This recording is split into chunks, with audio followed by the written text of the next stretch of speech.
My name is Claire Muir and I'm the coordinator of the art collection at the Deakin University Art Collection and Galleries unit.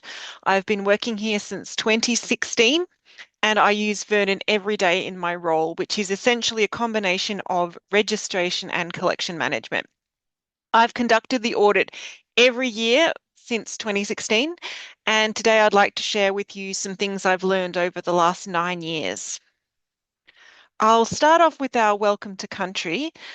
As we gather for this meeting, physically dispersed and virtually constructed, let us take a moment to reflect on the meaning of place and in so doing, recognise the various traditional lands on which we do our business today.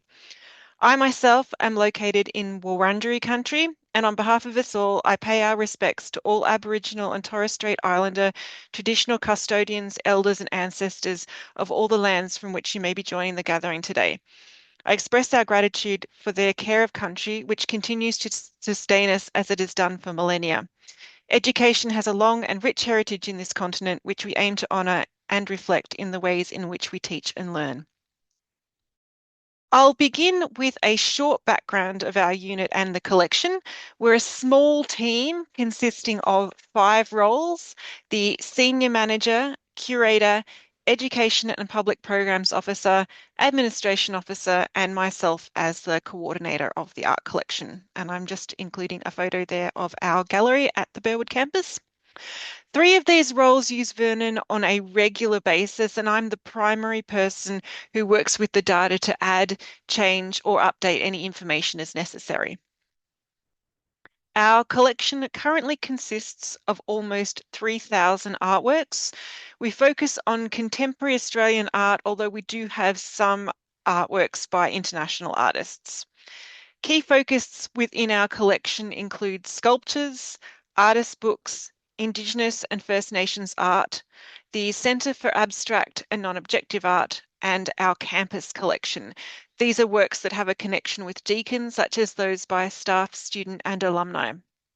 The campus collection is particularly relevant this year as we're celebrating the 50th anniversary of the establishment of Deakin University.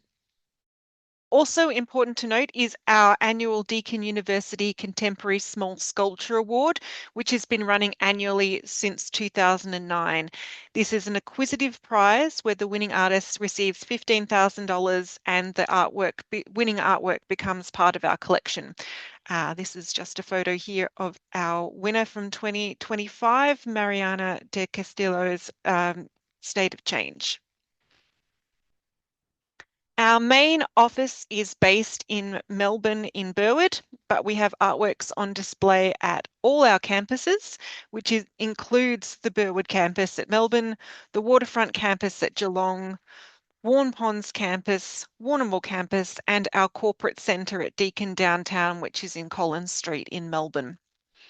One of the unique features of the Deakin collection is that approximately 56% of all the artworks in our collection are displayed across all the locations, which is significant considering many institutions only display between 3 to 5% of their collection at any one time.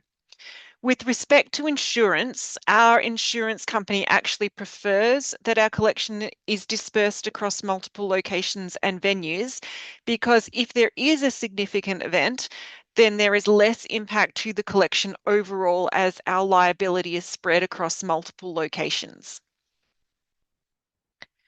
As so much of our collection is out on display, it's vitally important that we conduct regular checks for insurance and maintenance purposes, which is the main reason that we undertake an audit every year. We conduct a partial audit every 2 years in a row, and then a full audit of every single object every 3 years. In the year following the full audit, we have an independent revaluation of the whole collection. A partial audit consists of all artworks on display, all artworks in storage above a certain value, any artworks on inward loan to Deakin University, and a random selection of 10 works in Solander boxes and 10 works in each storeroom to ensure location management practices and the condition of works in storage are still in order. In addition to the traditional audit of the collection, we also employ an external contractor to inspect and perform a safety review on all the large sculptures across all the campuses with the support of an art collection and galleries staff member. That's usually myself. This expert examines all the works in person and then writes a report which includes updated condition and recommendations for the works. In the past few years, I have started the audit in June and July during the university's inter-trimester break when there are less people around, so there's minimal disruption to staff and students. The audit is always undertaken by a pair of people, usually myself and another staff member or one of our campus security officers. This is to ensure that every object is viewed and signed off by two people in the unlikely event that an issue arises in the future where we need to confirm that an artwork was definitely there and in good condition on the date in question. Things we look at during the audit include that the artwork is in the correct location that's listed on Vernon, that the artwork is in good condition and it hasn't changed since the last audit, and that the artwork has an identification label next to it that provides credit information and also contact information for people to get in touch with our team should there be an issue with the artwork or if it needs to be removed. I've just included an example of our wall labels here, which, as you can see down the bottom, has our phone number and email if anybody needs to remove it, if there was potential damage or if it needs to be relocated for painting works or anything like that, people can just give us a call. During the audit, I take photographs and I make notes as required. So I'm looking at any significant changes during the last audit and I check with any notes that I might have made in Vernon, any potential issues to monitor for the future and any issues that need immediate urgent attention. And because I've done the audit so many times now, I have a good sense of what I'm looking for, but it's great to do it with a second person for a fresh pair of eyes. The physical and the digital components of the audit are equally important parts of the process, and Vernon CMS is essential to the latter. I use Vernon to generate lists of artworks prior to the physical audit, and then I run the inventory after the physical audit is completed. So I start by using advanced search to identify artworks, research, collection, and accession artworks by current location. I use List Manager and I sort the records by current location and then by accession number within that location. I save each as a separate list in a dedicated audit folder. So you can see here how I've divided up some of the campuses. And with Burwood campus, it's quite large. There's a lot of buildings, so I've separated it into a couple of categories there as well. The next step is reporting. I like to have two versions of the list for each location so that both auditors can highlight each object as they cite it. Because when you're seeing hundreds of artworks in a day, it can be a really helpful, easy way to check if you've missed anything. List 1 is the master copy, which is created under the group down the page field orientation heading. It includes an image and text fields such as current location, object short summary, media materials description, location general notes, and condition description. If there's no data in the latter two fields, they won't appear on the list, but having something like location general notes can be really handy if you've got a lot of outdoor sculptures and I can say things like this artwork is located in the courtyard between buildings A and B, something like that. So that's just an example of the screenshots for preparing the master copy of the spreadsheet there. When sorting my data, I like to sort by current location and then by accession number within that location because it makes it easier when walking around to follow a clear logical path. So for example, one building might have 7 levels, all of which have artworks. One building might have 100 artworks in it. So by sorting the list into building, then level, and then room, and then accession number within that location, all the data is on the same page of the list. This saves looking through dozens of pages to find the right artwork.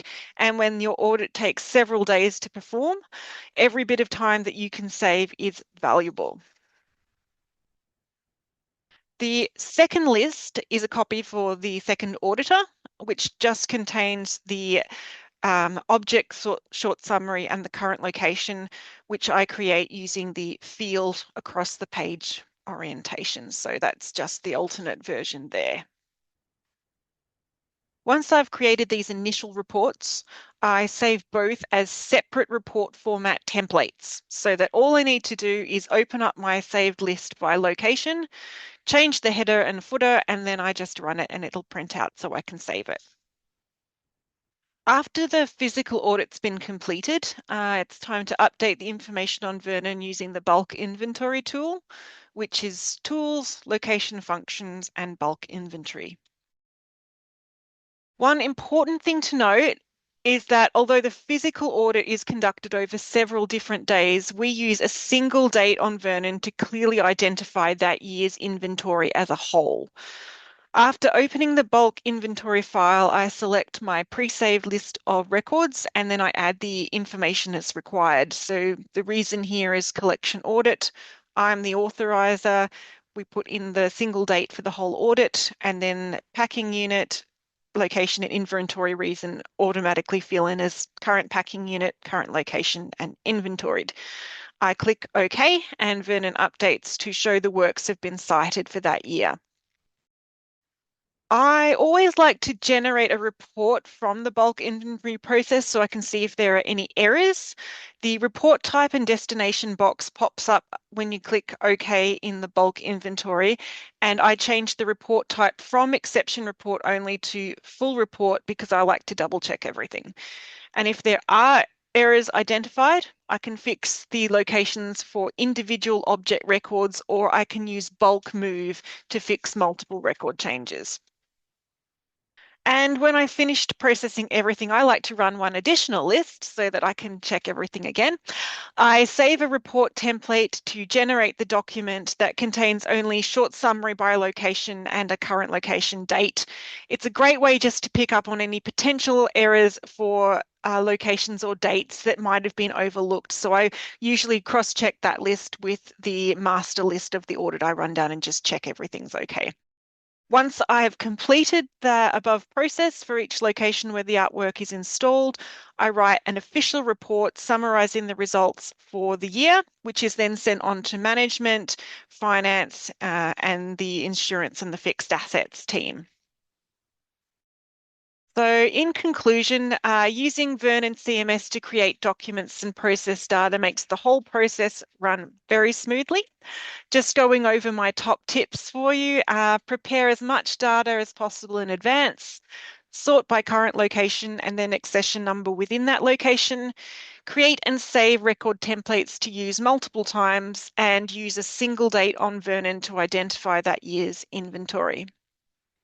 If you'd like to get in touch with us, this is our website here. We actually went online with Vernon Browser this year in February, so that was very exciting for us because we've been working towards that for a long time. So please do check out our collection, and thank you very much for having me.